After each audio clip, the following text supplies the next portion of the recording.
The key to success on the field and in your backyard is a comprehensive game plan. So if you're building a fence or a deck this year, trust a Turkstra coach to design, quote, or order the right materials for your project. Visit a Turkstra Lumber near you to learn more. From the Ticats Audio Network, this is the Coach O Show with Luke Tasker. Welcome back to the Coach O Show with Luke Tasker. The Ticats coming off a big win in Ottawa last week after a very short week. Now getting ready on Saturday the 16th, 4 p.m. kickoff at Tim Hortons Field against the Winnipeg Blue Bombers. Fans, as always, send your questions for Coach O to gameday@ticats.ca. We have one later on in this episode to ask Coach, and we pick one every week to ask Coach and get a little insight from whatever you're thinking. There's quite a variety of content with the fan questions, and that's fine. That's fun. So send those in to gameday@ticats.ca. Coach, the last 3 weeks, a big win out west in BC, heartbreaking loss, Labor Day Classic, another just big dramatic win in Ottawa. How does the team sort of morale look after sort of a roller coaster of the last 3 weeks? Well, we'll find out. It's some well-deserved rest has been given. We'll start day one here today. Lots of emotions, lots of physical toll that was doled out on the bodies, and just super proud of them. So yeah, I would suspect the morale is going to be high, and I want everybody to enjoy it. It was an organizational win, top to bottom, and couldn't be more proud of just the perseverance, the overcoming of adversity. So I would expect the morale to be high, but we'll see when we go back to work today. Yeah, it was an unbelievable win in Ottawa. Very, very fun to call the game. 2 different halves. It was 6-3 at halftime, and then it was a shootout in the second half, of all things. And it had a little bit of a feeling of a playoff game. I mean, there were plays that stand out to me that were playoff effort, playoff, physical sack. I mean, Richard Leonard flying in like a cannonball and effectively just sacrificing himself to try to prevent a touchdown on the goal line. Was that part of the message going into that game? Were you, in a sense, treating that game against an East opponent who you're fighting for a spot against? Was it like a playoff game for you guys? It felt like that, Luke. It really did. And there wasn't enough. There were certain things we just weren't going to be able to control. There's no way we were going to be fresher than Ottawa. Mm-hmm. There wasn't any way that we could be as prepared as Ottawa, except in our minds. And, like I said, our hearts couldn't be fatigued. Those are things that we can show. Those are choices that we can make. There wasn't a body out there playing that wasn't sore, that was fully recovered. So what we did control is our mindset and our want to, and how we responded to adversity. And obviously the game boils down to execution. You can't just have a great mindset. You got to go out there and perform. And, it was kind of the tale of two halves, depending on how you look at it. A great defensive battle in the beginning and a great offensive battle there. And I thought the special teams played a crucial role. Thought we missed that opportunity right before the half on the missed field goal. That would have been huge to find a way to get in. But hey, that was just part of the journey that night. So just like I said, from the top down, we brought extra, therapist, massage therapist on the road. The guys were able to try to get out and get to hot tubs and saunas and spend time. And it was just that fine line between preparation and rest. And then when the ball was kicked off, it's about performing and executing your job. So, yes, it was a playoff feel. It wasn't approached necessarily like a playoff game, but sometimes, Luke, you can feel it. Nothing needs to be said. And I think the players approached it like that.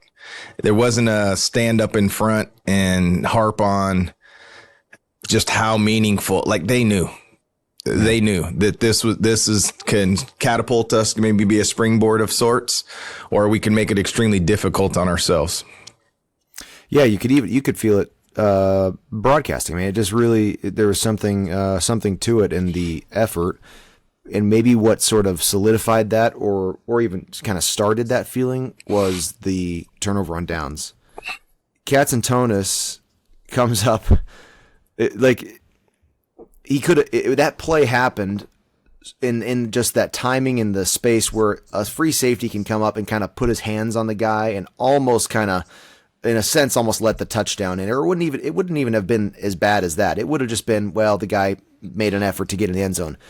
Stavros Katsantonis made that tackle like his family's life depended on him not scoring a touchdown.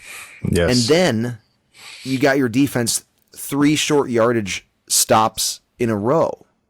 So you're going to coach on the film today. You know, what would the average watcher not know about those short yardage stops? How hard it is, or what it takes to do something like that? All the things that aren't the tangible things. So one hand is in the green, which means isn't behind, and they get a fresh new 3 downs to do it again. So it starts with discipline. It starts with lining up correctly. And it's not just the physical stop. We've seen many physical stops, offside defense. We'll put it at the 1, first down, offense. And it happens time and time again, and usually at least every other week or once a week. And so just the discipline to start. And then, you know, understanding just there's the thankless job of getting lower. There's people that are having, 900 pounds laying on them. Mm-hmm. Panay Pavihi makes a huge play. Thurman makes a huge play. You got DBs running around pulling on the waist, not the legs, which is a penalty. Mm. There's a lot of little things that go into more than, wow, what a great play by person X.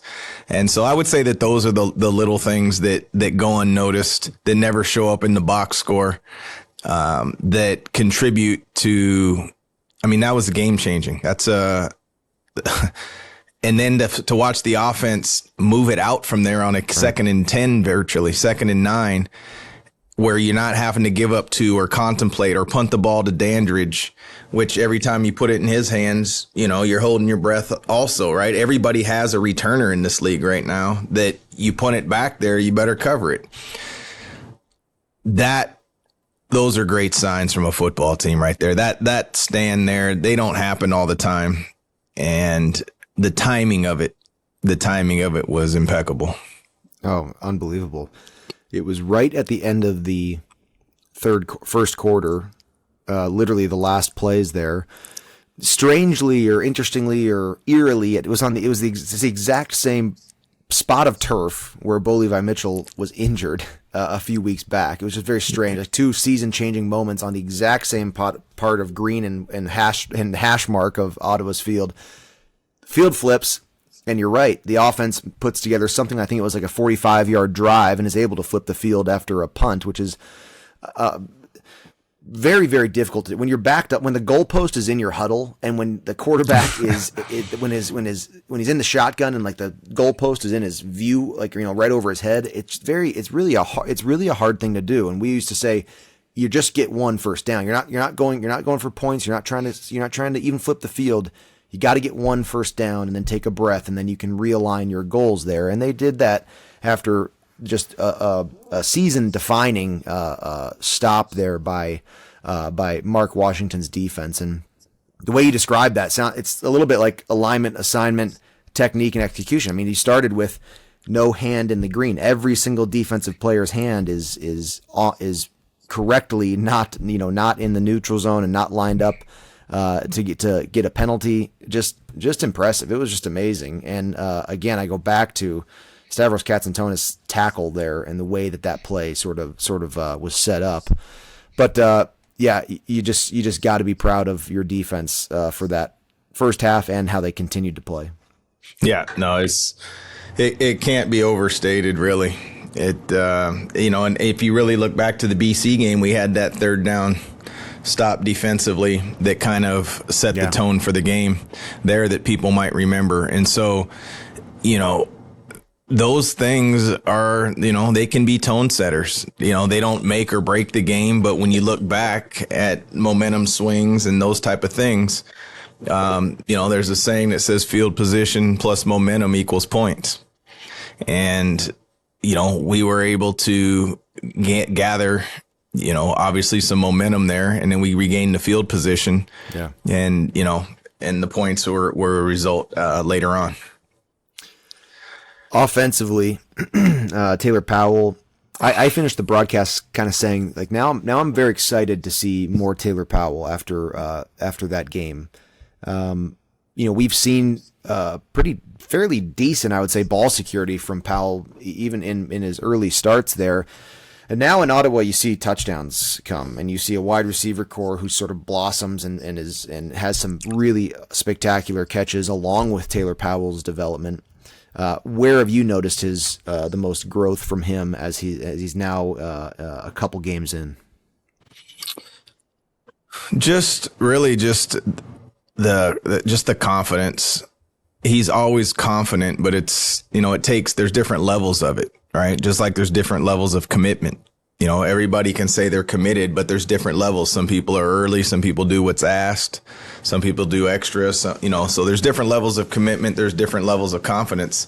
And I think the confidence comes from learning your receivers, trusting your O-line. It's not just confidence in that he can do the job. He's had that.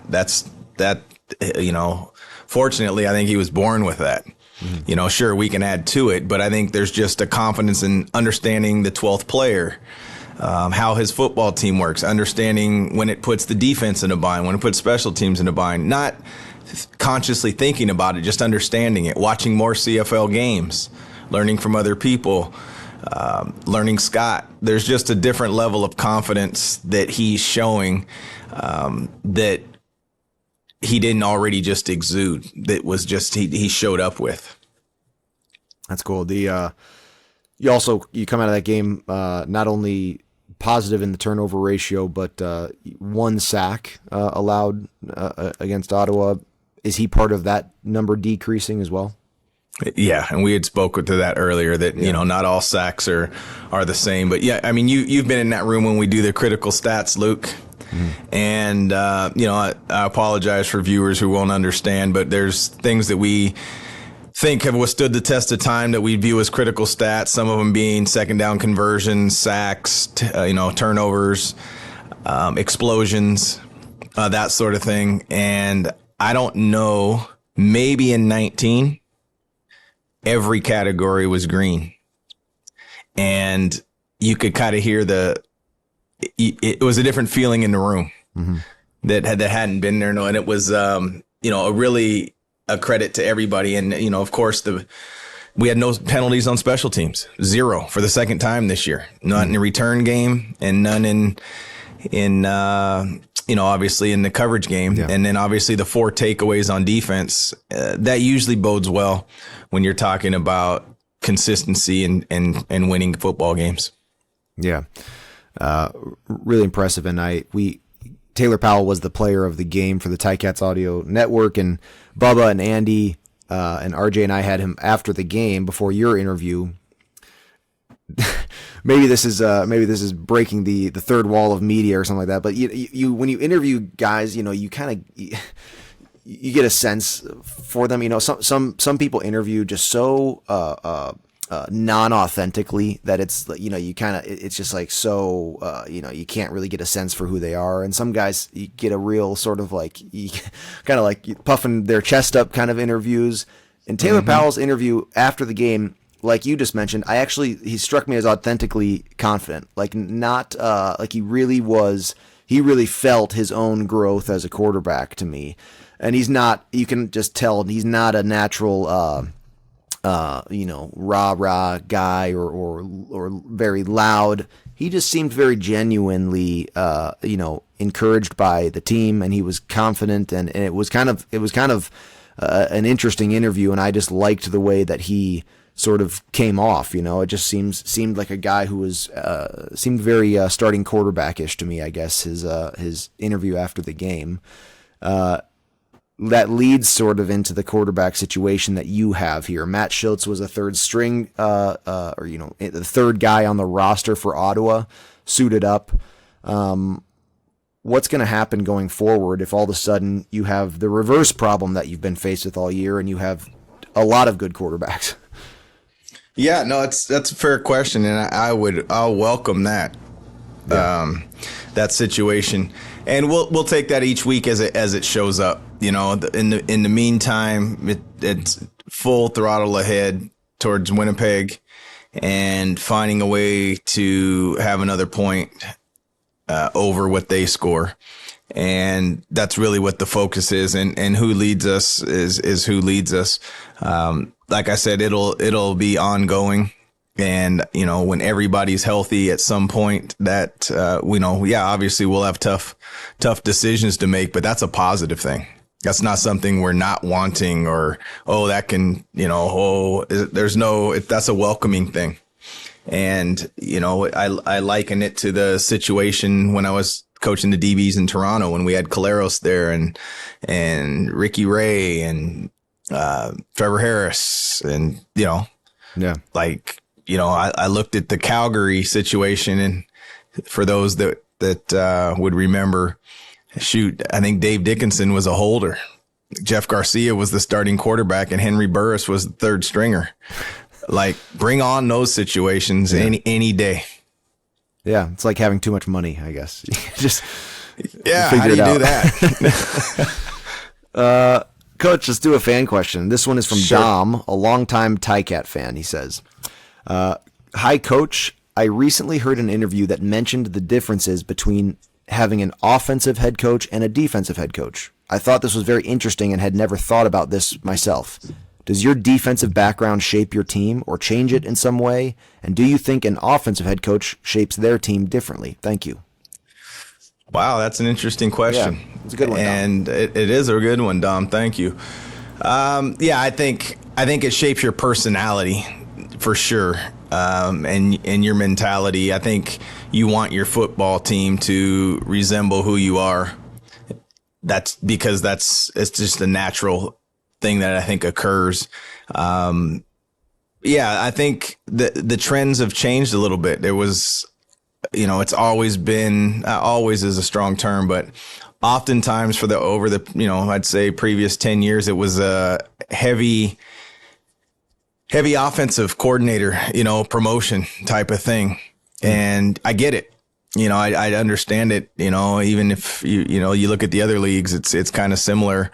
And I think the trend's changing a little bit, where you're seeing your special teams coordinators, get opportunities, at least as interviews and those type of things, which is only natural to me because you're in front of the football team. Yeah. It is one coordinator. And then, defensively, sometimes you've just been around and great coordinators don't always make great head coaches, right? You have to be a leader of people, and it's just not everybody's suited for it. And I've learned that I've learned that just as a player. It's not that anybody's bad. It's just some people are better suited to be position coaches and not coordinators. Everybody has a role to play. So I think, Dom, that I think it naturally takes on your personality. And if not, then that's okay also. I don't want to get too far down the rabbit hole, but it is an interesting and intriguing question because let's say that, you've got a coordinator that's very smart and, efficient and very organized, but he wants a hard physical team. Well, he can still have that as long as you hire a staff around you that's hard-nosed, no nonsense, etc. And then you hire your therapist to do the same thing. And so you can build your team even though it's not your personality. So it's really a to each their own. I think the biggest thing is to have a clear vision, surround yourself with the people that you want to execute it, get the people off board that, maybe aren't helping you achieve that, and find more of the ones that are. So it's kind of a circle the wagon and a straddle the fence answer, but I don't think it's a cookie cutter one and then there are some that just embody the whole thing. I can think of like a Jerry Glanville. I could only imagine what, he's going to be the alpha and he's going to do everything. Mm-hmm. And there's that too. So I just think it's different with everybody, Dom. That's a great question. Yeah, really cool. I think from a player's perspective, I generally the practice, like routine or like the how the practices function on the field is sort of comes from the head coach. But I think Coach, you kind of have you've relinquished some of that to your coordinators too, right? Like their input as to how they want practice is somewhat part of that as well. Yeah, I believe in a transformational environment. Ultimately, I'll make the final decision. But I mean, you probably sensed it a little bit, Luke. Like, we were doing yells and if you're walking, you're wrong. And that's kind of a defensive perspective. Like that's not something that offense, but I think it's infectious. It permeates. It's easy. It's authentic. And pretty soon everybody's moving, where that's not really an offensive thing. And that's not good or bad. It's just a general observation over 20 years that it's more about execution, timing, space, lining up, splits, technique versus, no, we're going to have a little bit of fun here too. Everybody's in on it. Give me a floor call. That's like this team took on that identity of, I'm not even going to call it defense. I would say your head coach when you were playing for or with me. Yeah, no, absolutely. You're right. That in 2019, that was my first year with you, a defensive head coach, because it was Kent and then June. Yeah. And it is different. It is like a little bit more high paced. There was sort of a defensive flavor to our practices. And when June was there, it was like sort of decentralized. I think the practice schedule, like we had like 6 plays with June's offense that could be run like 20 different ways. So you'd think that'd be a short practice. Like, no, we ran like 100 offensive plays every practice. It's like kind of, different, but it was, sort of offense doing their thing and thinking through things, and defense, I don't know where they were. They were doing their thing for sure.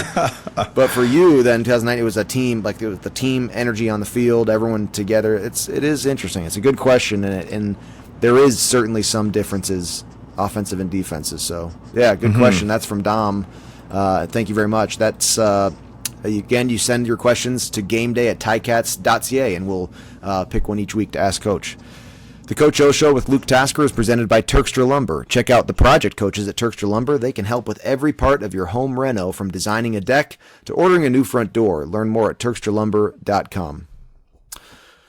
Coach, on to the next one. After these great storylines as they progress. The BC was amazing. Heartbreaker. Then amazing in Ottawa. What a win, and throwing touchdowns. And now you got another one. Winnipeg at Tim Hortons Field.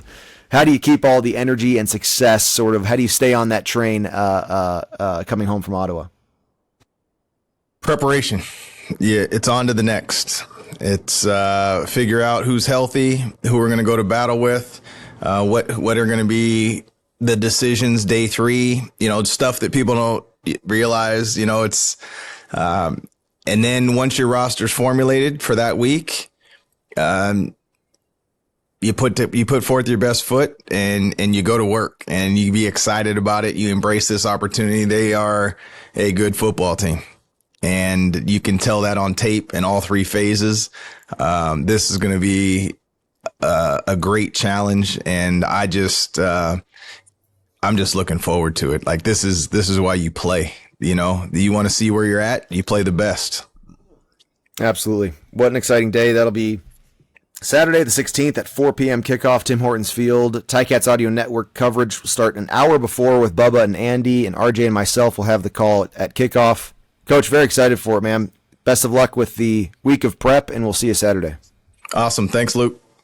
Another episode of the Coach O Show with Luke Tasker is in the books. Let us know your thoughts. Email us at gameday@ticats.ca. Coach O and Luke are back next week to discuss the latest from the locker room. Subscribe to the Ticats Audio Network on Spotify or wherever you get your podcasts.